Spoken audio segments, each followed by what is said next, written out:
10 zone में BJP की बड़ी जीत हुई है। 2 जोन में आम आदमी पार्टी ने जीत दर्ज की है। देखिए, करोल बाग और रोहिणी जोन में आम आदमी पार्टी जीती है। इसके अलावा केशवपुरम जोन में बीजेपी, शहादरा साउथ जोन में, नजफगढ़ साउथ जोन में भी बीजेपी ने अपना परचम लहराया है। Shahdara north zone, Narela zone और सेंट्रल जोन में, इसके अलावा सिविल लाइन जोन, सिटी, सदर पहाड़गंज जोन, वेस्ट जोन में भी बीजेपी ने परचम लहराया है। मेयर प्रवेश वाही ने जीत जताई है।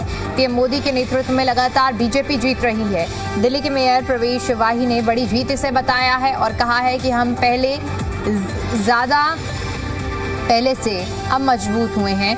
ये प्रवेश वाही की ओर से कहा गया है। तो ये बड़ी जानकारी हम आपको बता रहे हैं, जहां बीजेपी ने एक बार फिर से परचम लहराया है और जीत दर्ज की है और इसी जीत को ऐतिहासिक बताया है। खुशी का इजहार मेयर प्रवेश वाही की ओर से किया गया है और कहा गया है कि पीएम मोदी के नेतृत्व में बीजेपी लगातार चुनाव दर चुनाव जीत हासिल कर रही है और इसे एक बड़ी उपलब्धि, बड़ी जीत उनकी ओर से बताया गया है कि पहले से ज़्यादा मजबूती के साथ आज हम जीत रहे हैं, काम कर रहे हैं।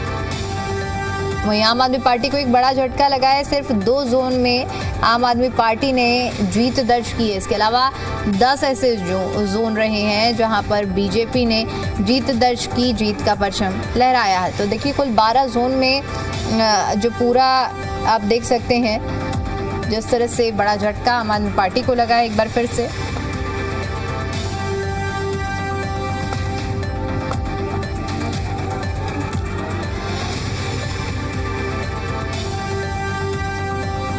दिल्ली नगर निगम जोन के जो चुनाव है वो संपन्न हो गए हैं। हमारे साथ दिल्ली के मेयर हैं प्रवेश वाही जी। सर, आपने जो अंदाज़ा लगाया था कि जीत ज़्यादा से ज़्यादा वार्डों में जीतने की कोशिश होगी, वो कहीं ना कहीं फिट बैठा और बड़ी जीत जो है कई जोन में जो है बीजेपी ने जीत दर्ज की है। देखिए, मैं अपने संगठन पर मुझे गर्व है। जिस संगठन से हमारे दुनिया के सबसे प्रसिद्ध प्रधानमंत्री नरेंद्र मोदी जी हैं, हमारी मुख्यमंत्री रेखा गुप्ता जी है, उसी संगठन से हम आते हैं और उसी संगठन ने वर्चस्व हासिल किया। आप देखिए कि 11 में से 10 जोनों पर हमारे प्रत्याशी जीते हैं और ये सिटी जोन जो अनेक वर्षों से, लगभग 50 वर्षों के आसपास जितना मुझे संज्ञान में है, उसके बाद आज हम सिटी जोन जीते हैं। मुझे लगता है कि जनता और हम इनके दूसरी पार्टियों के पार्षद सभी लोग मोदी जी की नीतियों से प्रभावित हैं और वो समाहित हो रहे हैं भारतीय जनता पार्टी में और प्रभावित होके वो हमारी पार्टी में जो दिल्ली का विकास है उससे वो और ज़्यादा तेज़ी के साथ करना चाहते हैं। इसलिए हमारे को उन्होंने ये विजयश्री प्रदान की है। 12 वार्डों में चुनाव हुआ था, जिसमें से 10 में आपकी जीत हुई है। पिछली बार अगर देखें तो उसमें जो था 8 आपके पास थे, 2+ और वार्ड हो गए। आम आदमी पार्टी कह रही है कि भाई जो उनका एक पार्षद जो आज शामिल हुए हैं विकास, वो कह रहे हैं कि CBI, ED के इस तरह के डर दिखाकर अपनी तरफ ले लिए हैं।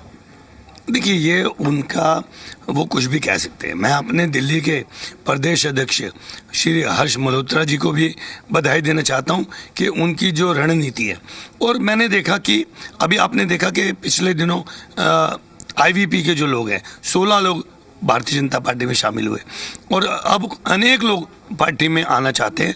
ये एक समुद्र है जिसमें सभी नदियाँ समाहित होना चाहती हैं और उसी के ये रिजल्ट है कि आज जो है 10 जोन में हमें विजयश्री मिली है। और मैं आपको एक बात और बताना चाहता हूँ, आपने कहा 12, लेकिन हमने केवल 11 जोन में अपने प्रत्याशी खड़े किए थे और उसमें 11 में से 10 में हमें सफलता हासिल हुई है। कांग्रेस के पार्षदों ने भी आपकी तरफ वोट किया, तो जो आप अंतरात्मा की बात कर रहे थे कि प्रधानमंत्री नीतियों से प्रभावित हैं, ये उसी का असर? निश्चित रूप से। देखिए, प्रधानमंत्री जी दिल्ली को, पूरे भारत को स्वच्छ विकसित करना चाहते हैं। इसी के अंतर्गत आप देख रहे हैं कि किस तरह से उमड़ कर हमारे पास पार्षद आम आदमी पार्टी के हों, IVP के हों या फिर कांग्रेस के हों, वो इन नीतियों से प्रभावित होकर हमारी पार्टी में आना चाह रहे हैं, समाहित होना चाह रहे हैं। चलिए, बहुत बहुत शुक्रिया बातचीत के लिए। वीडियो जर्नलिस्ट नवीन के साथ देवेश कुमार, जी मीडिया, दिल्ली। दिल्ली की सियासत से बड़ी खबर है। आम आदमी पार्टी को बड़ा झटका लगा है। सिविल लाइन से आम आदमी पार्टी के पार्षद विकास टांक बीजेपी में शामिल हो गए हैं। आज वार्ड कमेटी के चेयरमैन और डिप्टी चेयरमैन पद के लिए चुनाव हो रहे हैं। ऐसे में सिटी सदर पहाड़गंज जोन का मुकाबला बेहद दिलचस्प हो गया है। बीजेपी में शामिल होने के बाद सिटी सदर पहाड़गंज जोन में समीकरण बदल गया। जोन में पहले आम आदमी पार्टी का बहुमत रहा और चेयरमैन पद पर भी आपका दबदबा रहा, लेकिन विकास टांग के बीजेपी में आने के बाद अब चेयरमैन सीट पर मुकाबला रोचक हो गया है। वार्ड कमेटी के चेयरमैन और डिप्टी चेयरमैन के चुनाव में नए राजनीतिक समीकरण देखने को मिल सकते हैं। भारतीय जनता पार्टी की परिवार की ओर से मैं हमारे कार्यालय मंत्री विदेश राय जी से भी कहूंगा कि वह एक खुश दूत देकर के स्वागत करें। आज का दिन भारतीय जनता पार्टी के लिए बहुत महत्वपूर्ण दिन है। दिल्ली नगर निगम में एक महत्वपूर्ण उलटफेर हुआ है। सिविल लाइन से आम आदमी पार्टी के जो विकास टांग है आज भारतीय जनता पार्टी में ज्वाइन कर लिया है और आज सबसे बड़ी महत्वपूर्ण यह है कि आज वार्ड कमेटियों के भी चुनाव हो रहे हैं। ऐसे में हमारे साथ मीडिया प्रमुख हैं प्रवीण शंकर कपूर जी। दिल्ली नगर निगम में एक महत्वपूर्ण उलटफेर हुआ है।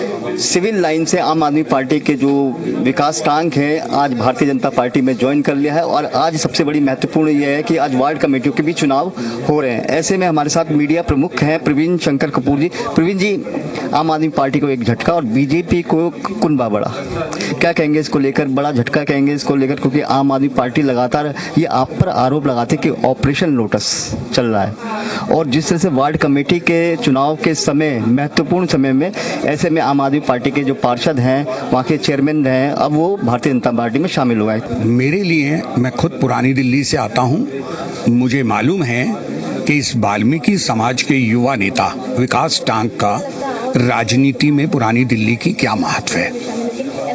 हम इनका भारतीय जनता पार्टी परिवार में स्वागत करते हैं और मेरा मानना है कि इनके आने से केवल एक पार्षद बढ़ गया ये इस तरह नहीं है। हमें वाल्मीकि समाज में युवाओं का समर्थन मिलने लगा है, ये उसका प्रमाण है। मतलब भारतीय जनता पार्टी एक महत्वपूर्ण संदेश दे रही है कि समाज के हर वर्ग और खास रूप से वाल्मीकि समाज का जिस तरह से समर्थन मिला तो आने वाले समय में भी बीजेपी का क्या कुनबा बढ़ेगा? देखिए, बीजेपी का कुनबा तो सारे देश भर में, कश्मीर से कन्याकुमारी तक अब बढ़ ही रहा है। दिल्ली में भी बढ़ रहा है। लोग एक तरफ कहते हैं दिल्ली में लोग बीजेपी से नाराज हो रहे हैं, केजरीवाल जी कहते हैं, और उनकी पार्टी के विधायक पार्षद अगर एंटी डिफेक्शन लॉ ना लगता होता तो उन्हें मालूम पड़ता कि अब उनके साथ विधायक भी कुछ कम हो गए हैं। क्या कहेंगे सर, क्योंकि आज वार्ड कमेटी के चुनाव भी है, ऐसे में हम बात करें सिटी सदर पहाड़गंज जोन की तो वहाँ हमेशा आम आदमी पार्टी का प्रभुत्व रहा है, चेयरमैन और डिप्टी चेयरमैन उन्हीं का रहा है, लेकिन इस बार क्या लगता है कि समीकरण बदलने वाले हैं कुछ? देखिए, समीकरण क्या बदलेंगे क्या नहीं बदलेंगे मुझे नहीं पता, मगर मुझे ये पता है पुरानी दिल्ली में रहने वालों के लिए आज कुछ मंगल होगा। Sanjay Verma, Zee media, Delhi. Civil line zone से निगम पार्षद जो है वो आम आदमी पार्टी में विकास टांग अब बीजेपी ज्वाइन कर लिया और सबसे बड़ी महत्वपूर्ण बात है कि आम आदमी पार्टी छोड़कर वो पहुंचे। हमारे साथ विकास टांग भी मौजूद है। सर, उनसे भी बात करें। सर, आज आप आए हैं अपने बीजेपी में शामिल हो, वजह क्या रही है? वजह यही रही है कि लगभग आप देख रहे हैं पिछले दिनों से आप भी थे उसमें, जब से आम आदमी पार्टी सत्ता में आई तो उन्होंने दिल्ली की जनता से वादे किए, अनेक वादे किए कि हम कूड़े के पहाड़ों को हटाएंगे और प्रॉपर्टी टैक्स को माफ़ करेंगे। इन मुद्दों को लेकर गंभीरता से कभी कोई चर्चा ही नहीं हुई। हाउस को बार बार हल्ला मचाया गया, उसमें एडजॉर्न कराया गया। कोई पार्षद अपनी बात, अपने क्षेत्र की बात रखना चाहता है, क्योंकि जिम्मेवारी है, आप जीत के आए हैं किसी क्षेत्र से तो आपका एक दायित्व बनता है अपने क्षेत्र की, अपने समाज की आवाज़ को उठाने का। तो कभी भी वो आवाज़ उठाने का मौका नहीं मिला। काफ़ी दिनों तक जोन की कमेटियाँ नहीं बनी और काफ़ी जो थे 2-2.5 साल तक ये खेल चलता रहा। तो सभी पार्षदों में असंतोष था। पार्षद चाहते थे कि हर हाउस में अपनी बात रखे, कमेटियों में अपनी बात रखे, पर वो होने नहीं दिया, तो जिसके कारण ये सब हुआ। और आज मैं भी भारतीय जनता पार्टी का हिस्सा हूं, क्योंकि जिस तरीके से नरेंद्र मोदी संपूर्ण भारत में काम कर रहे हैं दिन रात, और रेखा गुप्ता जी जिस तरह की दिल्ली को सजाने और संवारने का काम कर रही है, वो सराहनीय है। इसी को देखते हुए मैंने भारतीय जनता पार्टी को सदस्य बनाया। उन्हें इतना अनुभव नहीं हो, पहले डिप्टी चेयरमैन रह चुकी थी। ठीक है, आप रात को एक महिला को फोन करते हैं जो सुल्तानाबाद जी हैं कि आपका हो गया, आप आइए पर्चा भरिए सुबह, इस तरीके से, और फिर जब वो सुबह आ जाती हैं उत्साहित होकर, और वो वहाँ पर तो पता चलता कि उनका नहीं किसी और का कर दिया है। तो ये सब क्या है? क्योंकि वो पहले चेयरमैन रही थी और उनका होना चाहिए था कि भाई यही नाराजगी रही है आप? नहीं, मेरी नाराजगी ये नहीं है। मैं फिर बता रहा हूँ कि आपको जब जब इस तरीके की वो होती है कि आप अपने निजी स्वार्थों को देखते हुए या निजी हितों को देखते हुए पार्टी से ऊपर उठ के डिसीजन लेते हैं, तो इस तरीके से असंतोष हो जाता है पार्षदों में। हमारे साथ विकास टांग थे जो सिविल लाइन से निगम पार्षद रहे हैं आम आदमी पार्टी के और चेयरमैन भी रहे हैं। ऐसे में अचानक आज जब वोटिंग होनी थी और ऐसे समय में विकास टांग भारतीय जनता पार्टी में शामिल हो गए हैं। संजय वर्मा, जी मीडिया, दिल्ली। दिल्ली के श्याम नगर झुग्गियों पर एक्शन देखने को मिला है। अवैध झुग्गियों को ध्वस्त किया गया है। पीले पंजे की कार्रवाई से हड़कंप मच गया। जी हां, सुभाष नगर के श्याम नगर में झुग्गियों में कार्रवाई देखने को मिली है। देखिए, एमसीडी की कार्रवाई से लोगों में आक्रोश भी देखने को मिल रहा है। कार्रवाई के दौरान पुलिस फोर्स मौजूद भी रहा है। ये तस्वीरें आपको दिखा रहे हैं।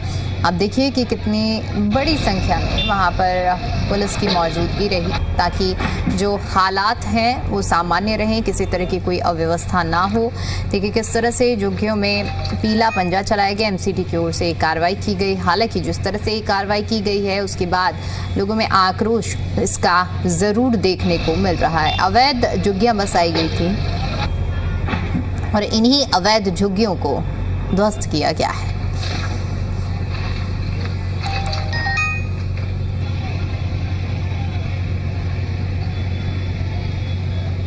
मैं ये कह रहा हूँ ये अंधे हैं और अंधे ही रहेंगे। क्यों? पहले इन्हें नजर नहीं आया कि और जगह ऑथराइज दोबारा तोड़ रहे हैं। आज के 1 महीने बाद के अंदर आप देखना ये इन्हीं सी जगह को, बाकी बची हुई जगह को फिर तोड़ने के लिए आएंगे। ये इसका जवाब इनके पास नहीं है, ये सामने नहीं आएंगे। इन्होंने पैसा खाना दिल्ली के अंदर 50 से 60% जगह झुग्गियों की या ये छोटी कॉलोनियां ये सब हटाएंगे। इन्होंने गरीबी नहीं हटानी, गरीबों को हटाना है। फिर कहेंगे हमने पेरिस बना दिया। ऐसा पेरिस किस काम का?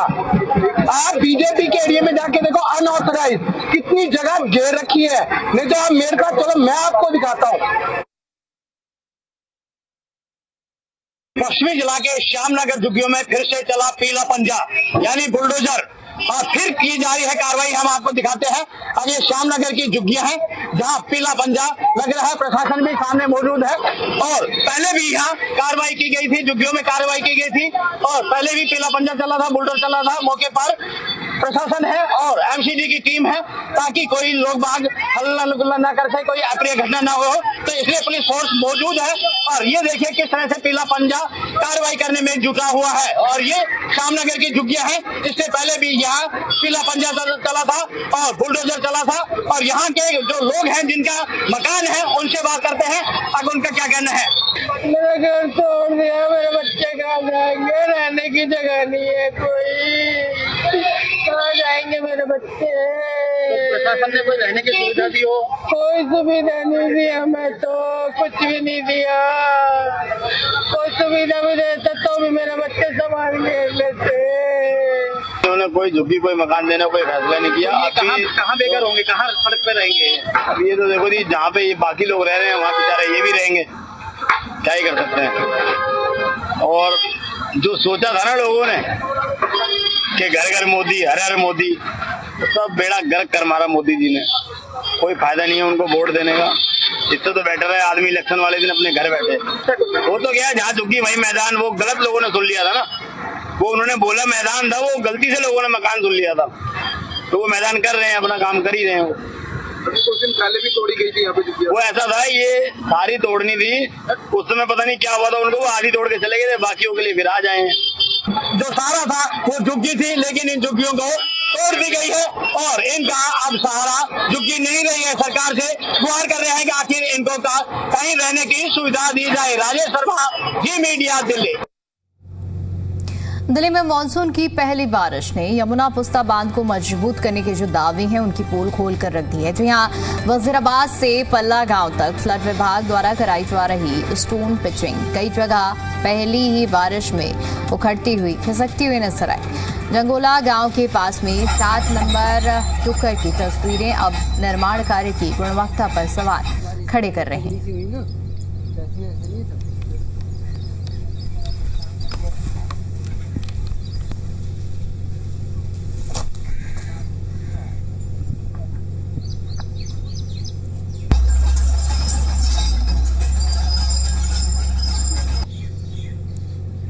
कमी है इसमें। आप देख सकते हो कि ये देखो अभी वो बरसात हुई है, 1-2 दिन भी नहीं, यानी कि लगा लो कि 2-4 घंटे भी नहीं चला होगा ये पुस्ता, इतनी मार झेल पाया होगा पानी की, बरसात की।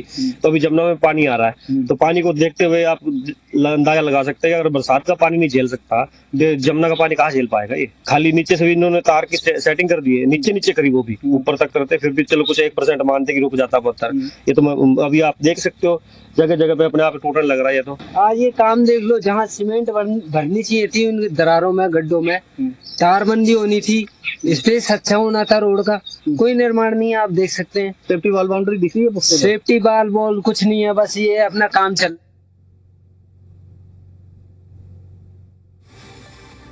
यह बस दिख रहा है ना आपको, जगह जगह टूटा हुआ भी दिखेगा, खिसक रहा है। बारिश की मार नहीं झेला, एक घंटा बारिश हुई होगी उसी में खिसक गया। दिल्ली में मानसून ने दस्तक दे दी, लेकिन मानसून से पहले दिल्ली सरकार कितनी तैयार है वो देखना बाकी रह गया है, क्योंकि ड्रेनेज सिस्टम में तो दिल्ली सरकार फेल होती हुई दिखाई दे रही है। लेकिन अगर यमुना किनारे पुस्ता बांध की बात करें, जहां पर स्टोन पिचिंग का काम चल रहा है, वहां कितनी कामयाब है वो भी मैं तस्वीरें दिखाऊंगा। देखिए सामने ये झंगोला 7 नंबर है, यमुना का किनारा है, और यहाँ क्रेनें पड़ी हुई हैं, पत्थर स्टोन यहाँ पर देखने को मिल रहे हैं, और ये सामने आपको बहती हुई यमुना दिखाई दे रही है। और ठीक इस यमुना के बाढ़ के पानी को रोकने के लिए जो यमुना पुस्ता बांध है वो कितने मजबूत हैं और पानी को रोकने के लिए कितना सरकार सक्षम है, वो तमाम तस्वीरें देखिए। किस तरीके से बड़े बड़े जो पत्थर लगाए गए थे वो एक बरसात में ही बहते हुए दिखाई दे रहे हैं, और ये यमुना पुस्ता बांध जो है उसका कटाव होता हुआ साफ नजर आ रहा है। दरअसल जानकारी के मुताबिक बताया जा रहा था कि जब यमुना पुस्ता बांध का निर्माण हुआ था तो उसके बाद में स्टोन पिचिंग का काम अधर में रुक गया था, जिस काम को शुरू करवाया गया है। लेकिन काम बेतरकीब तरीके से किया जा रहा है, कोई रूपरेखा नहीं दिखाई जा रही। प्रशासनिक अधिकारियों से कम समय बचना होने की वजह से अधिकारी लगातार जल्दबाजी में यमुना पुस्ता बांध को बनाते हुए दिखाई दे रहे हैं, जिसमें दिखाई दे रहा है कि ये बरसात का पानी यमुना पुस्ता बांध नहीं झेल पा रहा है, पुस्ता नहीं झेल पा रहा है। तो आने वाले टाइम में जो बाढ़ का पानी यहाँ तक पहुंचेगा, क्या ये पुस्ता बांध रिहायशी इलाकों को बाढ़ से बचा पाएगा, ये देखने वाली बात होगी। मानसून से पहले स्टोन पिचिंग का काम पूरा हो जाना चाहिए था, लेकिन मानसून के शुरू होने के बाद भी अभी भी लगातार यमुना पुस्ता बांध के किनारे स्टोन पिचिंग का काम चल रहा है। नसीम अहमद, जी मीडिया, दिल्ली।